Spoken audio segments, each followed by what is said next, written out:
అదృష్ట రత్నాలయం జ్యువెల్స్ అదృష్ట రత్నం అష్టైశ్వర్యాలకు మహానిలయం.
మీకు ఎలా ఉంది ఎక్స్పీరియన్స్?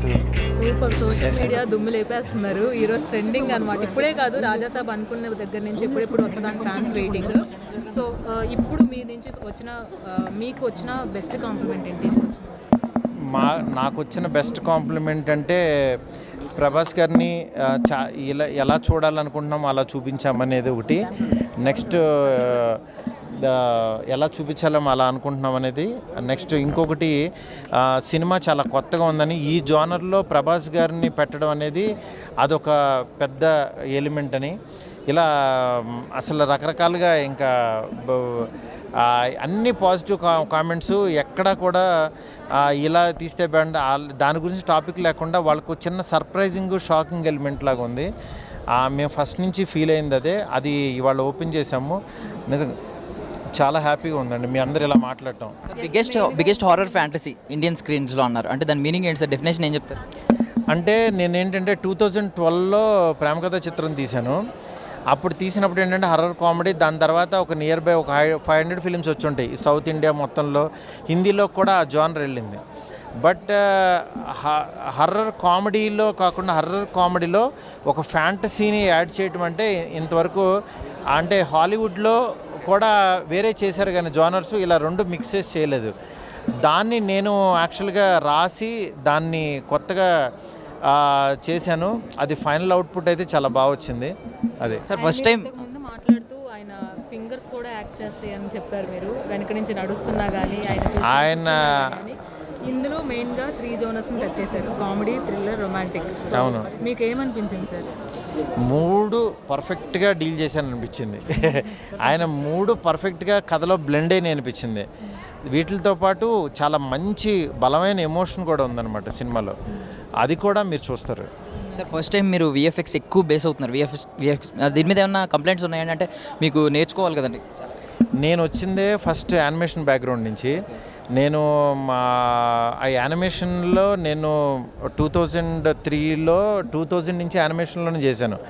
అప్పటికి ఇంకా సీజీలు అవి రాలా. నేను యానిమేషన్ ఫ్యాకల్టీగా చేసేవాడిని, 2D యానిమేషను, దాని తర్వాత 3D వాళ్ళకి ఫ్యాకల్టీగా చేసేవాడిని. దాని తర్వాత నాకు ఎప్పుడు ఆపర్చునిటీ రాలేదు, నేను యాడ్స్ ఏవో చేసేవాడిని. కానీ దాని తర్వాత ఈ రోజుల్లో బస్ స్టాపు ఈ సినిమాలన్నీ రాయడం యాక్చువల్గా నేను చేసేవాడిని. నేను బిఫోర్ కూడా అన్నా, విఎఫ్ఎక్స్ సినిమా తీసినప్పుడు వాట్ ఐఎమ్ అనేది నిజంగా తెలుస్తుంది, దాని గురించి వెయిట్ చేస్తున్నానన్నా. ఇది కరెక్ట్గా నాకు యాక్చువల్గా బడ్జెట్స్ ఇవన్నీ దొరికినాయి అనమాట. ప్రభాస్ గారి కెరియర్కి ఇది ఎలా ఉంటుంది సార్? చాలా కొత్తగా ఉంటుందండి, ఎందుకంటే ఆయన ఈ జోనర్లో ఇలా చేయడం అనేది గ్రేట్ కాబట్టి. ఫస్ట్ చూపించడం ద్వారా ఇంకా క్యూరియాసిటీ మాకు పెరిగింది కాబట్టి డెఫినెట్గా సినిమా కోసం వెయిట్ చేయండి, సినిమా వచ్చినప్పుడు చూడండి, ఇలాగే మమ్మల్ని ఎంకరేజ్ చేయండి. మోర్ పాజిటివ్ ఇవి మీరు ఇంకా చూడబోతుంటారు. హై సార్, ఎలా ఉన్నారు? I'm good. సో ఫస్ట్నే దాని గురించి మాట్లాడుతున్నాను, జాతిని తగలబెట్టబోతున్నాం అని షర్ట్ మీద ఇండికేషన్ వేశారు, దాని meaning? That is a fans function. I want to make them happy and I want to make them how confident we are, and because I always interact with fans of every hero when I make a film, when I am part of a film. So I asked director Marthi garu, shall I? He said it's okay. So sir, మేము ఇలాంటి పదాలు వినాలనుకుంటున్నాం, rooted పదాలు, జాతిని తగలబెట్టబోతున్నాం అలాంటి పదాలు. మీరు ఇంగ్లీష్లో చాలా పాజిటివ్గా మాట్లాడుతున్నారు. First so being it's a parent film, I have to talk every language, especially English, and Jatini it's a Telugu, you will understand it. Yeah sir అంటే ఏమన్నా చూసారంటే కొంచెం ఒక 40 minutes అన్న ఏదైనా footage, complete footage? I saw all of the most of the rushes, whatever we had shot, because every day I'm in the set, so we are very much content. So Prabhas గారి ఫిల్మోగ్రఫీలో ఈ film ఎలా out stand అవుతుందని అనుకుంటున్నారు? ప్రభాస్ గారి ఫిల్మోగ్రఫీలో last decade నుంచి ఆయన కొన్ని subjects పరంగా కొన్ని ఎలిమెంట్స్ టచ్ చేయలేదు. సో ఆ ఎలిమెంట్స్ అన్నీ కూడా ఈ సినిమాలో ఉంటాయి. సో ఫ్యాన్స్కి ఒక ఫుల్ ఫీస్ట్. సో ఇది కంప్లీట్ విఎఫ్ఎక్స్ బేస్డ్. విఎఫ్ఎక్స్ అంటే ఈ మధ్య ట్రోలింగ్స్ ఎక్కువ చూస్తున్నాం, మీకు కూడా తెలుసు. పెద్ద పెద్ద చిరంజీవి గారు లాంటి సినిమాని ట్రోల్ చేస్తున్న రోజులు ఇవి. చిరంజీవి గారి సినిమానే అలాంటిది ఏం లేదండి. చిరంజీవి గారు ఇస్ అ లెజెండ్. అంటే ట్రోల్ చేసేవాళ్ళు ఎనీ సినిమాని ట్రోల్ చేస్తారు, అది దాన్ని మనం కన్సిడరేషన్లో పక్కన పెట్టేస్తే, apart from VFX, this is not a just VFX film, it's a content rich film. Content నుంచి అన్నీ వస్తాయి, దాంట్లో విఎఫ్ఎక్స్ ఒక part. So and many Hollywood studios also contributed VFX to the film, so it really I faced. So biggest horror fantasy అని చెప్పి ఒక Indian స్క్రీన్స్లోనే, so దాని definition ఏం చెప్తుంది? ఇది ఒక 41,000 స్క్వేర్ ఫీట్తో ఒక సెట్ వేసారండి. ఇండియాలోనే ఒక హారర్ సెట్ ఎప్పుడు వేయలేదు ఇలాంటిది ఒక సినిమాకి. సో ఇలాంటి ఒక 3-4 సెట్స్ ఉన్నాయి ఫిల్మ్లో. So the makers decide to go with the Indian biggest horror fantasy. ఏ సినిమాలో అయినా సరే ప్రోటాగనిస్ట్ యాంటాగనిస్ట్కి తగ్ ఆఫ్ వార్ ఉండాలి. సో ఇక్కడ పెద్ద పవర్ఫుల్ లెజెండ్స్ ఉన్నారు, ఒకరేమో ప్రభాస్ గారు, ఇంకొకరేమో సంజయ్ దత్ గారు. వాళ్ళిద్దరి మధ్య తగ్ ఆఫ్ వార్ ఎలా ఉండబోతుంది? అది ఇప్పుడే టీజర్ వచ్చింది కాబట్టి ఎక్కువ రివీల్ చేయకూడదు. But as you go, teaser తర్వాత సింగిల్స్ వస్తాయి, సింగిల్స్ తర్వాత ట్రైలర్స్ వస్తాయి. So everything you will all know. So finally Thaman garu ఈసారి థియేటర్స్లో స్పీకర్లు తగలబెట్టబోతున్నారు ఏంటి? తమన్ గారికి ఒక స్పెషల్ ఫ్యాన్ ఫాలోయింగ్ ఉంది, మ్యూజిక్స్ అనుభవిస్తే. సో ఆయన ఫ్యాన్స్ని ఆయన గ్యారంటీగా సాటిస్ఫై చేస్తాడు, బికాజ్ ఇలాంటి జానర్స్కి ఎక్కువ మ్యూజిక్ కాంట్రిబ్యూషన్ ఉంటుంది కాబట్టి. He did splendid job. టీజర్లోనే కొంచెం చూసాం, మన సినిమాలో ఫుల్ ఫ్లెడ్జ్గా చూస్తాం. Thank you so much sir. Thank you. Hi Sai garu, ఎలా ఉన్నారు? సోదరా బాగున్నారా? చెప్పండి. First of all first time అంటే మీకు డైరెక్షన్ అంటే బాగా ఇంట్రెస్ట్ ఉంది.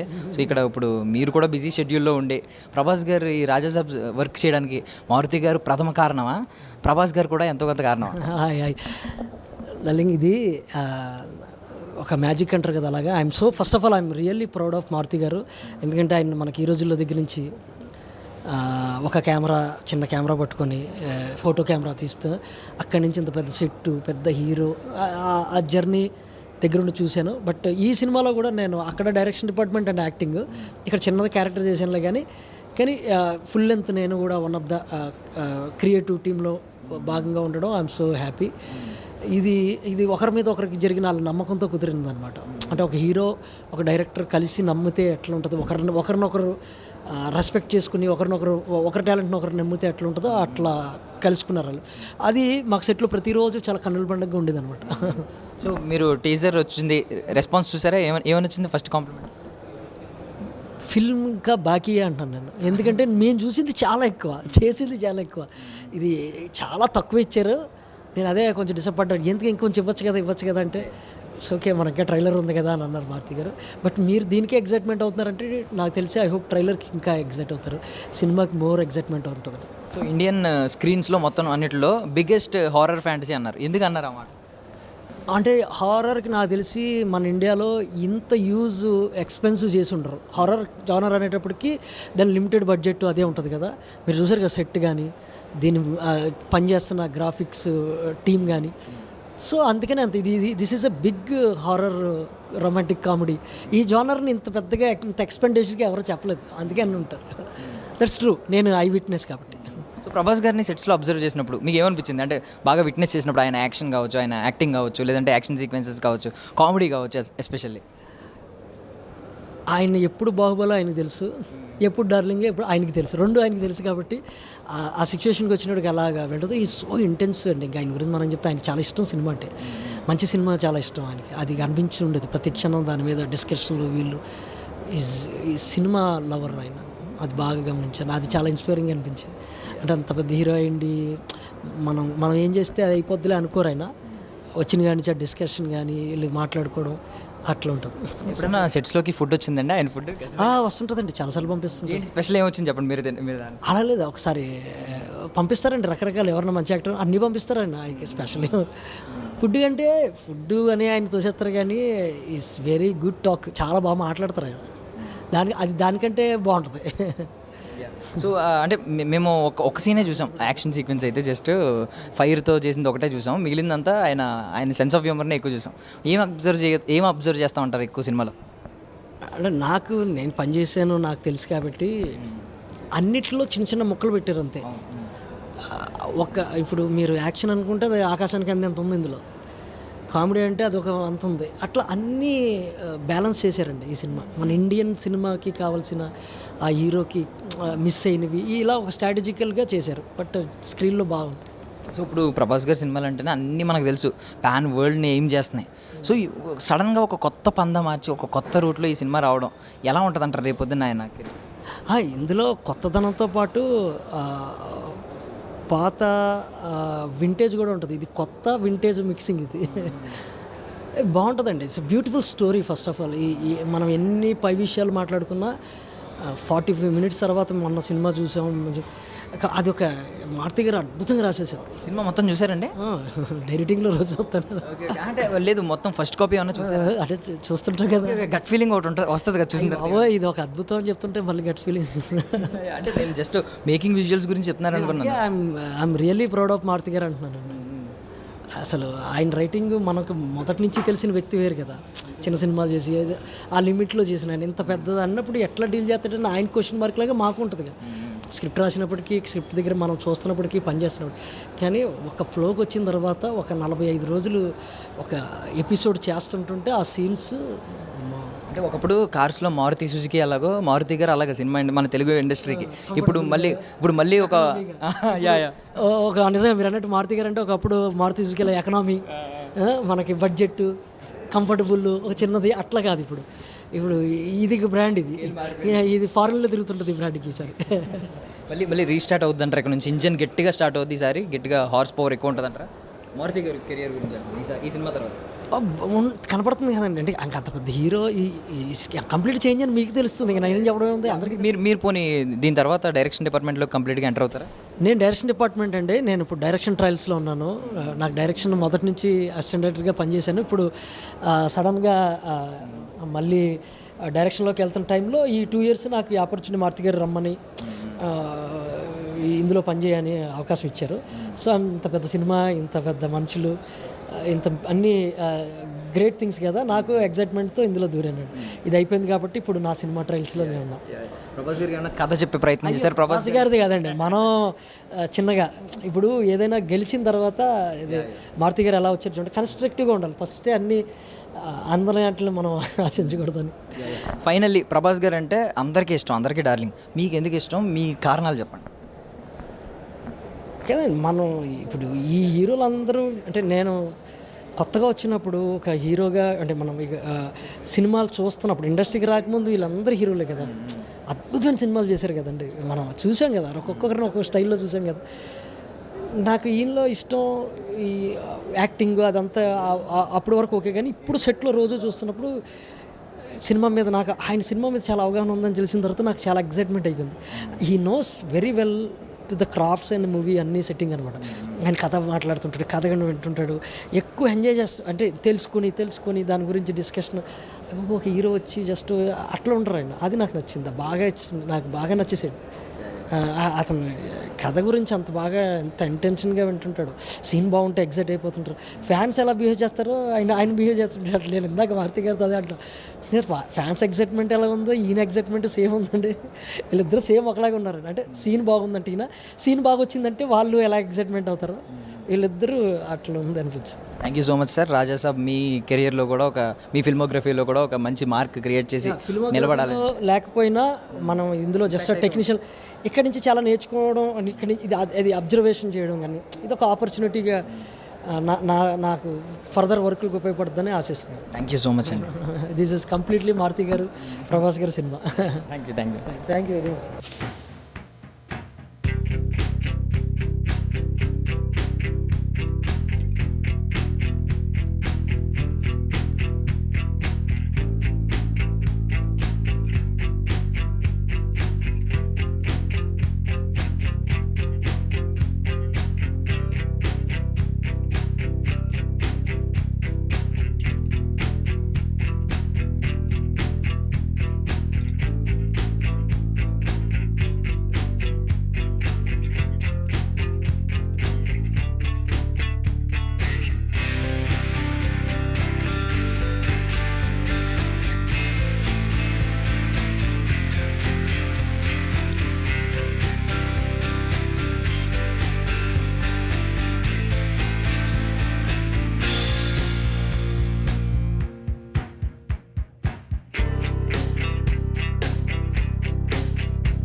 ఇండియాస్ బిగ్గెస్ట్ హారర్ ఫ్యాంటసీ అనమాట. ఆ సినిమా పేరే ది రాజా సాబ్. ఎందుకంటున్నారంటే అది కూడా సెట్స్ చూసారు కదా ఎంత గ్రాండియర్గా ఉందో. ఆల్మోస్ట్ ఎంత పెద్ద సెట్ ఏ సినిమాకి వేయలేదంట ఇండియాలో, హారర్ ఫిల్మ్స్లో ఏ సెట్స్కి వేయలేదంట, ఐ మీన్ ఏ ఫిల్మ్కి వేయలేదంట. లైక్ బాలీవుడ్లో చాలా సినిమాలు చూసాం మనం, పెద్ద పెద్ద స్టార్స్ లైక్ అమితాబ్ బచ్చన్ గారు యాక్ట్ చేసిన ఇలాంటి సినిమాలు కూడా చూసాం, వాటికి కూడా ఇంత పెద్ద సెట్ అయితే వేయలేదన్నమాట. అందుకనే India's biggest horror fantasy film అని అంటున్నారు. సో అండ్ మీరు దీని ఇంపాక్ట్ ఎలా ఉండబోతుంది, ఈ సినిమా ఇంపాక్ట్ అనేది తెలుసుకోవాలనుకుంటే ముందు ఇక్కడికి వెళ్ళాలన్నమాట. దాని గురించి చూద్దాం. చూస్తున్నారు కదా, సో నార్మల్లీ ఇవన్నీ కూడా భయపెడుతున్నాయి సెట్స్ అంతా కూడా, బట్ ఇప్పుడు మాత్రం బాగా భయపెట్టబోతుంది అనమాట. చూడండి ఒకసారి, అటు చూడండి, ఇది మొత్తం ఒక ఐ మీన్ మనం చేతబడి చేసే ప్లేసులకు వచ్చినట్టు ఫీలింగ్ అవుతుంది. నిజంగా చేతబడులు ఉన్నాయేమో అనే భయం కూడా మొదలవుతుంది ఇలాంటి ప్రదేశాలు చూస్తుంటే. చాలా రియలిస్టిక్గా చేశారు. అండ్ మీరు చూస్తున్నారు కదా అక్కడ అదిగోండి ఆపోజిట్లో కూర్చున్న మహిళలు కూడా మనకి మాంత్రికురాల్లా కనిపిస్తున్నారు నార్మల్ దాని ఇంపాక్ట్ వల్ల. అండ్ చూడండి అక్కడ మొత్తం ఒక గుడ్లు కూడా పెట్టారు, రియల్ గుడ్లు, అక్కడ నిమ్మకాయలు, కుంకుమ కలిపిన రైస్ అది అనమాట. అది నార్మల్గా రక్తం కలిపిన రైస్ లాగా మనకి సినిమాల్లో చూపిస్తూ ఉంటారు. చూశారు కదా నార్మల్లీ ఇక్కడ హీట్ అయితే చాలా దారుణంగా ఉంది. మేబీ మీరు ఆన్ స్క్రీన్ కాబట్టి మీరు దీన్ని అబ్జర్వ్ చేయలేరు, నేను కాబట్టి ఎక్స్పీరియన్స్ చేస్తున్నాను. ఇదిగోండి ఇక్కడ చూడండి ఒక పొట్టేలు తలకాయ అనమాట, బట్ రియల్ కాదు, ఇది విఎఫ్ఎక్స్. బికాజ్ యానిమల్ని మనం హెరాస్ చేయకూడదు కాబట్టి, యానిమల్స్ని మనం బాధ పెట్టకూడదు కాబట్టి అక్కడ అన్ని మొత్తం సెట్సే ఉన్నాయి. అండ్ ఇంకా మనం చూద్దాం వెళ్ళరండి ఒకసారి. యా ఇదిగో దిస్ వన్ చూడండి, ఒక రియల్ చేతులు ఎముకలు పుర్రెల్లాగా డిజైన్ చేశారు. ఇది ఇందాక మనం అక్కడ చూసిన పొట్టేలు కొమ్ము అనమాట, విరిగిపోయింది, ఇక్కడ ఉంది. మేబీ సినిమాలో అది భాగమేమో. సో ఇది కూడా చూడండి. తెలియకుండానే నేను ఒక రియల్ చేతబడులు చేసే ఒక డార్క్ ప్లేస్ని మనం ఎక్స్పీరియన్స్ చేసినట్టుంది. ఏదో వార్తల్లో వస్తుంది కదా లీక్ అయిందని, అలా ఉందన్నమాట. చాలా బాగుంది సెట్స్ అయితే.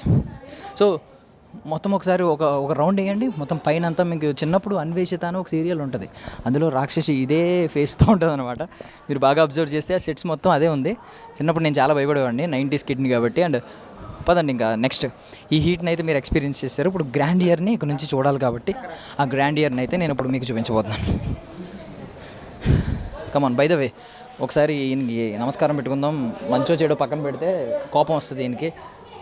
మేబీ సంజయ్ దత్ గారు ఆత్మరూపంలో ఉన్న విజువల్ అయి ఉండొచ్చు ఇది. సో నెక్స్ట్ మీకు ఒక రొమాంటిక్ ప్లేస్ చూపించబోతున్నాను. బట్ ఆ రొమాన్స్ మనుషులతో చేసినప్పుడు బాగానే ఉంటుంది, అంటే ఒక హీరోయిన్తో చేసినప్పుడు బాగానే ఉంటుంది. కాకపోతే అదే దెయ్యం మనిషితో చేస్తే ఎలా ఉంటుంది అది కూడా ఇక్కడ మనం చూడబోతున్నాం అనమాట. సో బేసికల్లీ ఇక్కడే మనం ప్రభాస్ గారి డైలాగ్ ఒకటి విన్నాం కదా, రాత్రి తెలియకుండా మీద పడి కొంచెం కొరికేసినట్టున్నాను, ఏమనుకోకండి కరిచేసినట్టున్నాను అంటారు కదా, ఇదే ప్లేస్ అనమాట. బట్ తర్వాత థింగ్ ఏంటంటే మేబీ దెయ్యం రొమాన్స్ ఇక్కడ కనిపించబోతుంది. సంజయ్ దత్ గారు మనుషులను రొమాన్స్ చేస్తే ఎలా ఉంటుందో ఇక్కడ చూడబోతారు అనమాట. అంటే ఇది చూడండి ఒకసారి. వాహ్ ఇది ఒక పెద్ద లోకర్ అనమాట. మనకి సంజయ్ దత్ గారు చాలా ఓపెన్గా ఒక స్టేట్మెంట్ ఇచ్చారు, వద్దు లోపల చూడొద్దు, ఆయనకి కోపం వస్తుంది. సంజయ్ దత్ గారు ఏమన్నారంటే, ఈ భవనం మొత్తం నా కాలేయం మీన్స్ నా శరీరం లాంటిది, ఇందులో ఉన్న ఆస్తి అంతా నాకు ప్రాణం అని చెప్పి, నా ఆస్తి ఇదంతా అని చెప్పి, ఆయన చనిపోయినా నేనే అనుభవించాలి ఈ ఆస్తిని అని అన్నారు. సో మనం ఎక్కువ విట్నెస్ చేయకూడదు. ఆయన చాలా పకడ్బందీగా డిజైన్ చేసుకున్నారు ఆ లాకర్ని. లోపల ఏమున్నాయో మనకు తెలియదు, ఓపెన్ చేస్తే మాత్రం ఆయన కోపం వస్తుంది, మళ్ళీ మన మీద కూడా పగబెట్టే ఛాన్స్ ఉంది. అండ్ పెయింటింగ్స్ మీరు ఎక్కడ చూసినా ఈ పెయింటింగ్స్ అయితే చాలా గొప్పగా ఉన్నాయి. అంటే ఇంకో చూడండి, నల్లపిల్లి, మనకి నల్లపిల్లి అంటేనే నార్మల్గా భయం. ఆ నల్లపిల్లి పైన ఏదో ఉంది సంథింగ్, ఒక గుండెలోంచి రక్తం పడుతున్నట్టు సంథింగ్ ఏదో ఉంది. ఇవన్నీ మనకి మేబీ డార్క్నెస్ గురించి, కొంచెం ఈ డార్క్ సైకాలజీ గురించి, లేదంటే కొంచెం ఇలాంటి దెయ్యాల సబ్జెక్టులు తెలుసుకున్న వాళ్ళకి బాగా తెలుస్తాయేమో. చూడండి ఇది కూడా భయంకరమైన పెయింటింగ్స్ అయితే మొత్తం భవనం మొత్తం ఉన్నాయి. ఇది మరి సంజయ్ దత్ గారు ఇష్టపడి వేయించుకున్నారు యాజ్ పర్ ది రాజసాబ్ కథ. అంటే ఇంకా లోపలికి వెళ్దాం.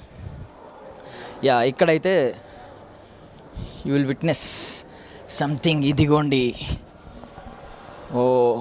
నిజంగా ఒక పిశాచి దిగులుగా ఒంటరిగా కూర్చుంటే ఎలా ఉంటుంది అనమాట. దానికి అప్పుడే ఒక కోరికలు వస్తూ ఉంటాయి, మనుషుల్ని ఎలా నాశనం చేయాలంటే. ఇది ఇంకా భయంకరంగా ఉంది. అంటే మనకి సమాజంలో కూడా ఇది బాగా సెట్ అవుతుంది. ఎలా అంటే 1000 కళ్ళు మనల్ని చూస్తూనే ఉంటాయి. 1000 కళ్ళు కూడా మంచి ఉద్దేశంతో చూడవు, అందుకే రెడ్ కలర్ వేశారు. మనల్ని సమాజం మొత్తం చూస్తూనే ఉంటుంది, ఎలా వీడిని నాశనం చేద్దాం, ఎలా వీడిని నెగిటివ్గా పోర్ట్రే చేద్దాం అని చెప్పి. అది సింబాలిక్గా కనిపిస్తుంది. బట్ ఇది ఒరిజినల్గా అయితే అదొక హారర్ కైండ్ ఆఫ్ థీమ్లో వేసిన పెయింటింగ్ అనమాట. అండ్ ఇది మొత్తం లైబ్రరీ చూడండి, ఒక అద్భుతమైన లైబ్రరీ. ఇలాంటి లైబ్రరీ కనుక మన ఇళ్లలో ఉంటే మనం ప్రతి ఒక్కరూ ఒక షేక్స్పియరో ఒక బాబా సాహెబ్ అంబేద్కరో అయిపోతూ ఉంటాం. చాలా అద్భుతంగా ఉంది కదా. అండ్ మోర్ ఓవర్ అక్కడ ఒక మెట్లు కనిపిస్తున్నాయి మీకు. ఆ మెట్లు గురించి మీకు ప్రత్యేకంగా చెప్పాలి. ఇది మీరు ఎప్పుడన్నా చూసినట్టు అనిపిస్తుందా? అనిపించాలి, ఎందుకంటే ఇది ప్రభాస్ గారి సినిమాలోనే మీరు అబ్జర్వ్ చేశారు. ఆ సినిమా పేరు కూడా ఇప్పుడు నేను రివీల్ చేస్తున్నాను, ఎందుకంటే మీకు ఇంకా తట్టలేదు కాబట్టి. ఆ సినిమా పేరే అనమాట. ఇంకా గుర్తురాలేదా? సో ఒక లవ్ స్టోరీ, ప్రభాస్ గారు ఒక లవ్ స్టోరీలో రీసెంట్గా యాక్ట్ చేశారు, దాని పేరే రాధేశ్యామ్. వదిలే, పైకి వెళ్తుంటే కొంచెం భయంగా ఉంది నాకు కూడా. రాధేశ్యామ్ సినిమాలో ప్రభాస్ గారు ఫస్ట్ ఒక ప్రీల్యూడ్, ఒక టీజర్ వచ్చింది కాబట్టి ఆ గ్లిమ్స్లో ఫస్ట్ ప్రభాస్ గారు ఎలా దిగుతూ ఉంటారు, ఇదే ఆ సెట్ లాగా ఉందన్నమాట. మేబీ ఇదే సెట్టో లేదంటే దాని కైండ్ ఆఫ్ డిజైన్ ఇది కూడా ఉందో లేదు. అండ్ మోర్ ఓవర్ ఒకసారి సంజయ్ దత్ గారిని చూపించు. సో సంజయ్ దత్ గారిని ఇక్కడ అబ్జర్వ్ చేస్తే ఆయన ఎప్పుడో పురాతన కాలంలో జన్మించిన వ్యక్తి. ఆయన మనవల్లో ఒకడు ప్రభాస్ గారు, యాజ్ పర్ ది రాజాసాబ్ కథ. బట్ పురాతన కాలంలో కూడా ఎంత స్వాగ్, ఎంత స్టైలిష్గా ఉన్నారు సంజయ్ దత్ గారు. ఇదనమాట మన ఐ మీన్ జెన్జీ కదా ఇప్పుడు అంతా. సో జెన్జీకి అనుగుణంగా ఉండేలా డిజైన్ చేశారనమాట ఇదంతా. మోర్ ఓవర్ ఇక్కడ ఒక తాళం ఉంది. మేబీ సినిమాలో ఇది ఏమన్నా కీ రోల్ అవ్వబోతుందా, ఐ మీన్ ఈ కీ ఏమన్నా కీ రోల్ ప్లే చేయబోతుందా చూద్దాం. మేబీ సినిమా చూసిన తర్వాత మనకి అది అర్థమవుతుంది. ఇక ఇప్పుడు అస్సలైన గ్రాండ్ ఇయర్ మీకు చూపించబోతున్నాను అనమాట. యాక్చువల్లీ ఈ సెట్ డిజైన్ చేసింది రాజీవన్ నంబియార్ అని ఒక మంచి ఆర్ట్ డైరెక్టర్. ఆయన కెరియర్లోని ఇది ఒక పెద్ద సెట్స్ అని చెప్పి ఆయన కూడా చెప్తున్నారు. అండ్ ఒకప్పుడు మనకు ఇప్పుడు బౌన్సర్లు బ్లాక్ డ్రెస్లు వేసుకుని ఎలా ఉంటారు, ఒకప్పుడు ఇలా ఉండేవారు అనమాట. మన రాజుల కాలంలో రాజులకి సైనికులు ఈ కైండ్లో ఉండేవారు అనమాట. మేబీ ఎలా ఉంటారని లేదు కానీ కొత్తదనం చూపించారు. కల్కి సినిమాలో ఎలా చూపించారో ప్రభాస్ గారి విషయంలో కొన్ని అప్డేటెడ్, ఇది కూడా అలా కొత్తగా చూపించారనమాట. అండ్ మీరు ఇది కూడా బాగా అబ్జర్వ్ చేశారు, ఈ ఫ్యాన్స్ తిరుగుతూ ఉంటాయి కదా, మీరు ఇది కూడా చూస్తుంటారు. యాక్చువల్లీ అక్కడ రెగ్యులేటర్ ఉంది, అది తిప్పుతుంటే ఈ ఫ్యాన్స్ తిరుగుతున్నాయి అనమాట. సో ఇది మనం సినిమాలో చూసాం. సో యాక్చువల్లీ ఎక్కువ తిరిగేస్తున్నాయి. సో ఇదనమాట. అండ్ పైకి ఒకసారి వెళ్దాం, ఆ స్టెప్స్ చూసారు కదా. సో అండ్ మోర్ ఓవర్ ఇదే ప్రభాస్ ఫస్ట్ లుక్లో మనకి కనిపించారు కదా. ఫస్ట్ లుక్లో చాలా పాష్గా ఒక స్టిల్ ఇచ్చారు కదా, ఇదే అన్నమాట అది. మేబీ నేను కూడా కూర్చుంటే సంజయ్ దత్ గారికి మనవడిని అవుతానేమో చూద్దాం. ఆయన కూడా నన్ను వెంటాడి మేబీ నాకు ఏమన్నా ఆశిస్తారేమో చూద్దాం. Yeah, next. సో ఇక మనం పైకి వెళ్దాం రాజభవనంలోకి.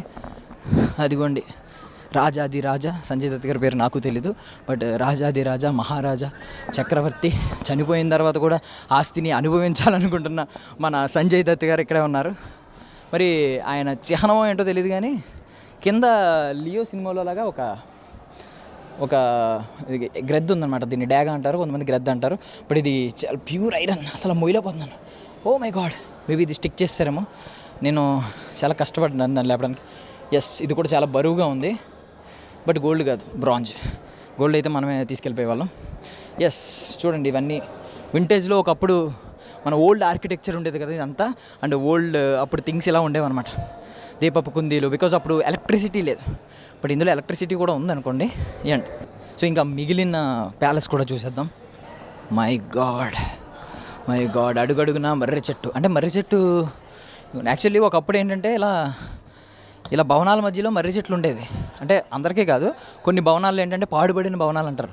వాటికి ఏంటంటే మధ్యలో చిన్న చిన్న రావి చెట్లు, మర్రి చెట్లు మొలిచి పెద్దగా అయిపోయి ఇంకా ఇలా ఓడలు ఏలాడుతూ ఉంటాయి అన్నమాట భవనాల్లో. ఇది కూడా అలాగే ఒక పురాతనపడిన మర్రి చెట్టు.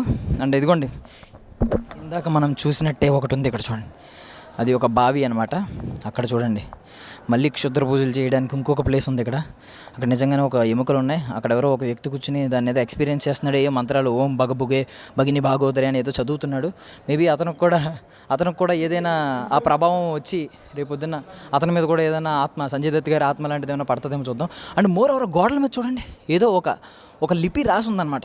అది ఏంటి అసలు ఏ భాష అనేది మనకు తెలియదు. మేబీ సినిమా చూసిన తర్వాత, బట్ మన దగ్గర కెమెరాల్లో గూగుల్ లెన్స్ ఉంది, దానిలోంచి మనం వెతకొచ్చు, కావాలనుకుంటే ట్రాన్స్లేటర్లో వెతకొచ్చు. బట్ నేను వెతికే అంత సాహసం చేయట్లేదు, ఎందుకంటే తర్వాత నన్ను ఆత్మ ఏదైనా వెంబడిస్తుందేమో అని భయం ఉంది. అండ్ నువ్వు చూశారు కదా, ఆ నూతిలో కొంతమంది వ్యక్తులను, ఐ మీన్ ముగ్గురున్నారు, ముగ్గురిని కలిపి కట్టేసి అందులో ముంచుతున్నారు. సో ఇది మేబీ పురాతన కాలంలో ఇలాంటి శిక్షలు ఉండేవేమో మేబీ ఆ టైంలో. అండ్ అక్కడ ఒక పంచి కట్టుకుని ఒక దేవుడిలా ఉన్నాడు. అతను మనిషా లేదంటే ఇలాంటి డార్క్ దానిలో మనకి నార్మల్గా మన డివోషనల్గా స్వామీజీలు బాబాలు ఎలా ఉంటారో ఒక డార్క్ దానిలో కూడా అలాంటి వ్యక్తి అవ్వచ్చు, లేదంటే ఒక మనిషిని చంపేసి అక్కడ ఏమన్నా నిలబెట్టారేమో అని కూడా అనుకోవచ్చు. మొత్తం పుర్రెలతోనే డిజైన్ చేశారు. అండ్ మోర్ ఓవర్ మీకు ఫాంట్ అయితే మాత్రం మీకు ట్రాన్స్లేట్ చేసుకోవడానికి మీకు చూపించాం కదా, స్క్రీన్ షాట్ తీసుకొని ఒకసారి ట్రాన్స్లేట్ చేయండి, అందులో ఏముంది. సో మొత్తం ఇదంతా అనమాట. మనం ఇదంతా తిరిగితే మనకు ఓపిక కూడా సరిపోదు కాబట్టి, ఐ మీన్ నాకు సరిపోదు కాబట్టి. ఆల్రెడీ నేను చాలా వీక్గా ఉన్నాను, ఇప్పటికే దెయ్యం పట్టుద్దేమో అని భయంతో ఉన్నాను. ఇంకా వీక్ అయిపోతే ఖచ్చితంగా దెయ్యం పట్టుద్ది, పట్టకపోయినా నేనే పట్టినట్టు ఫీల్ అవుతాను కాబట్టి ఇంక వెళ్ళిపోదాం. అన్న మనం నెక్స్ట్ సెగ్మెంట్కి వెళ్ళిపోతే ప్రభాస్ గారు అనగానే మన అందరికీ గుర్తొచ్చేది ఏంటంటే, బికాజ్ ఆయన గురించి ప్రతి సెలబ్రిటీ చెప్పేది భోజనాలతో చంపేస్తారు, పెట్టి చంపేస్తారని చెప్పి. మనకి డార్లింగ్ సినిమాలో ఒక క్యారెక్టర్ ఉంటుంది, బాబు తిన్నావా అని చెప్పి. ప్రభాస్ గారు ఒరిజినల్ క్యారెక్టర్ అదేనమ్మా అనమాట. బాబు తిన్నారా అని చెప్పి మధ్యాహ్నం క్యారేజీలు ఇంటి నుంచి పంపిస్తూ ఉంటారు. భీమవరం ఫుడ్ అంతా ఇక్కడే ఉంటుంది. సో అందుకే ఎంత పెద్ద టేబుల్ అరేంజ్ చేశారనమాట. మేబీ నాకు తెలిసినంత వరకు సినిమా షూటింగ్ కట్ చెప్పిన తర్వాత షూటింగ్ అంతా ఇక్కడే కూర్చుని ఒక పైన ఒక క్లాత్ వేసి దీన్ని డిస్టర్బ్ చేయకుండా అందరూ కూర్చొని నవ్వుతూ తిని ఉంటారు. నాకు తెలిసి అట్లీస్ట్ షూట్ ఎండ్ అయిపోయిన తర్వాత అయినా దీని మీద తిని ఉంటారేమో అనిపిస్తుంది. చాలా బాగుంది కదా. ఒకప్పుడు రాజులు దాంట్లో ఎలా ఉండేదన్నమాట, మనకి మల్లేశ్వరి సినిమాలో చెప్తాడు కదా, అక్కడ నెయ్యి అక్కడ పప్పు ఉంటుంది, నెయ్యి తెచ్చుకోవాలంటే ఆ చివరికి వెళ్ళాలి, నెక్స్ట్ టైం వచ్చినప్పుడు అటువైపు కూర్చుంటా అని వెంకటేష్ గారు కామెడీ చేస్తారు కదా, సేమ్ ఆ కైండ్ ఆఫ్ టేబుల్ ఉందన్నమాట. ఒక పెద్ద టేబుల్. మేబీ రాజుల కాలంలో ఒక 10 మంది 15 మంది 20 మంది కలిసి తినేవారేమో ఇలాగా. ఇక మనం ఫుడ్ ఐటమ్స్ చూసాం, మరి ఫుడ్ ఎక్కడ తయారవుద్ది? కిచెన్లోనే కదా. సో అంత మంచి ఫుడ్ ఐటమ్స్ తయారు చేయడానికి కిచెన్ కూడా బాగుండాలి కాబట్టి ఇదిగోండి ఇదంతా కిచెన్ అనమాట. మన చిన్నప్పుడు మన అమ్మమ్మల ఇంటికి వెళ్ళినప్పుడు చూస్తూ ఉంటాం. అంటే మన అమ్మలు కూడా కొంతమంది బాగానే చేసేవారు అనుకోండి, ఈ జనరేషన్లో లేదు. చూడండి అన్నీ మంచి అప్పడాలు, ఎండుమిర్చి ఇలాంటివన్నీ అప్పడాలు, కొన్ని ఏంటంటే పిండి వంటలు ఇలాంటివన్నీ కనిపిస్తూ ఉన్నాయి ఇక్కడ. అండ్ చూడండి ఇలాంటి ఎస్పెషల్లీ ఇలాంటి చాప, ఇలాంటి ట్రంక్ పెట్టి ఇవన్నీ మనం ఇంకోండి ఇలాంటి అర్మార్ ఒకటి. సో ఇలాంటివన్నీ మనం ఖచ్చితంగా మన అమ్మమ్మల ఇంటికి వెళ్ళినప్పుడు మాత్రం అబ్జర్వ్ చేసేవాళ్ళం. ఇప్పుడైతే లేదు. ఇంకా మధ్యలో మేబీ సెట్స్లో కూడా ఇది వస్తుందా ఏంటి అంటే రెండు మిక్స్ చేస్తారంటే తెలియదు, కానీ ఇక్కడ మైక్రోవేవ్ ఒకటి ఉంది. మైక్రోవేవ్ ఎందుకు వచ్చిందో నాకైతే అర్థం కాలేదు. అండ్ ఒకప్పుడు స్విచ్చెస్ మీకు ఐడియా ఉంది కదా, ఇది బెల్ లాంటి స్విచ్, ఇదేమో పైకి కిందకి టక్ టక్ టక్ టక్ టక్ టక్ అంటారు కదా, అది. యా నెక్స్ట్ ఇంకా ఇవన్నీ అనమాట. లోపల ఏమున్నాయి చూద్దాం. అసలు ఖాళీయేనా? అన్నీ ఖాళీయే. మరి షూట్ అయిపోయిన తర్వాత ఇవన్నీ ఏం చేస్తారనేది నాకు ఒక డౌట్ ఉంది. బట్ మధ్యలో వాడినట్టున్నారండో. నెయ్యి ఉంది ఇక్కడ, నెయ్యి ఉంది, కారం ఉంది, పంచదార ఉంది. పర్వాలేదు, కొంచెం రియలిస్టిక్గా కనిపించడానికి కొన్ని మన కిరాణా సామాన్లు కూడా ఇక్కడ అయితే ఉంచారు. ఏంటి నాకు తెలియక అడుగుతున్నాను, సంజయ్ దత్ గారు అక్కడ కూర్చుని, ప్రభాస్ గారు అక్కడ కూర్చున్నారు, మళ్ళీ ఇక్కడ కూడా ఒకటి ఉంది. అంటే ఎక్కడ ఖాళీ దొరికితే అక్కడ కూర్చుంటూ ఉంటారేంటి? ఆయన కూర్చోడానికి ఇలాంటి పెద్ద సింహాసనాలు వేస్తూ ఉంటారేంటి? సర్లేండి, పదండి వెళ్దాం. ఇక ఫైనల్లీ ఇంకొక ప్లేస్ చూపిస్తున్నాను. మొత్తం విజువల్స్ నేను మీకు చూపించలేను కాబట్టి మేమైతే విజువల్స్ అన్నీ మీకు ప్లే చేస్తూ ఉన్నాం. ప్రతిదీ చూడండి. బట్ దీని గురించి నేను ఎక్స్ప్లెయిన్ చేయాలి. అది ఇప్పుడైతే మనకి ఈ స్పీకర్లో, హోమ్ థియేటర్లో ఇవన్నీ ఏడ్చినాయి, కానీ ఒకప్పుడు ఇంక ఇవే ten ten ten ten ten ten ten ten ten అంటే నాకు పొరపాటున ప్రభాస్ గారు బదులు వెంకటేష్ గారు గుర్తొచ్చేశారు. నువ్వు నాకు నచ్చో సినిమాలో వాయిస్తారు కదా, నాకు ఆ కైండ్ గుర్తొచ్చిందనమాట. గుర్తొచ్చి ఇది జరుగుతుంది. సో పియానో కూడా ఒక డిమానిక్ స్టైల్లో చేశారు. మేబీ ఇది మనం ముట్టుకోకూడదేమో. ఇది ప్రభాస్ గారు పియానో కాదు, సంజయ్ దత్ గారు పియానో. ఆయన మేబీ ఎందుకు డిజైన్ చేసుకున్నారో నాకు అర్థం కాలేదు, కానీ భయపెడుతూనే డిజైన్ చేశారు. దీనిలోంచి ఖచ్చితంగా నాకు తెలిసినంత వరకు ఏదో ఒక మంచి మ్యూజిక్ సంజయ్ దత్ గారు ప్లే చేయడం మనం వినడం జరుగుతుంది అనమాట. అంటే తమన్ గారు ఇస్తారు ఆ బీజిఎం, అద్భుతమైన బీజిఎం ఇవ్వబోతున్నారు, భయపెట్టే బీజిఎం. అద్భుతమైందంటే మళ్ళీ వేరేది అనుకోవచ్చు. అండ్ ఎంత నెగిటివ్, ఇంత డార్క్ సెట్స్లో కొంచెం ఒక ఏంజెల్లా కనిపించింది. Thank you so much. కొంచెం నీ వెలుగు చూసిన తర్వాత కొంచెం నాకు భయం పోయింది అనమాట. భయం తగ్గింది, కొంచెం పాజిటివిటీ వచ్చింది. Thank you so much. But Angel చేతిలో వెలుగుంది, మేబీ ల్యాంప్. అంటే ప్రభాస్ గారికి సెట్స్లో ఈ కథ రాజాసాబ్ కథలో ప్రభాస్ గారికి సపోర్ట్ చేయడానికి కొన్ని పాజిటివ్ పవర్స్ కూడా ఉన్నాయన్నమాట. నెగిటివ్ ఆరాలే కాదు, కొన్ని పాజిటివ్ ఆరాలు కూడా, అలాంటి ఏంజల్ ఆరాలు కూడా ఉండబోతున్నాయని అర్థమవుతుంది. సో ఓవరాల్గా చూడండి, ఒక్క రౌండ్ వేయండి.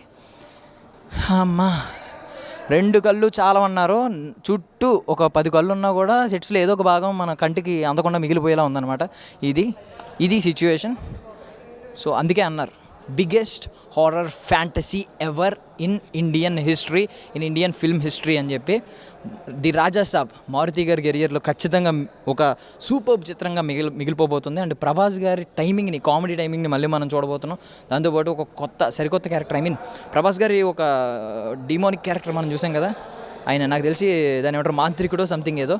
సో ఆయనకి సంజయ్ దత్ గారికి ఒక టగ్ ఆఫ్ వార్ మనం చూడబోతున్నాం. సో అప్పుడు చూసినప్పుడు దీని గురించి ఇంకా గొప్పగా రివ్యూలు చెప్పుకుందాం. That's all for now. This is Darshan from I dream media. Thank you so much for watching.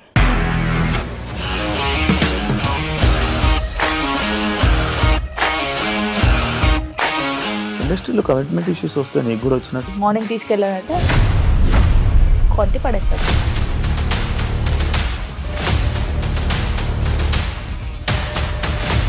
ఒక్కళ్ళు కూడా చూడలేదు ఈ సినిమా అని చెప్పడానికి కూడా చాలా ధైర్యం కావాలి. అది నిజం కదా, దాంట్లో ధైర్యం ఏంటి? ఇది నెక్స్ట్ డే ప్లేట్ మార్చేస్తే తప్పు కదా. As of now we're comfortable this అని నేను అనుకుంటున్నాను. రష్మిక గారిది మీది ఒకే ఊరంట కదా.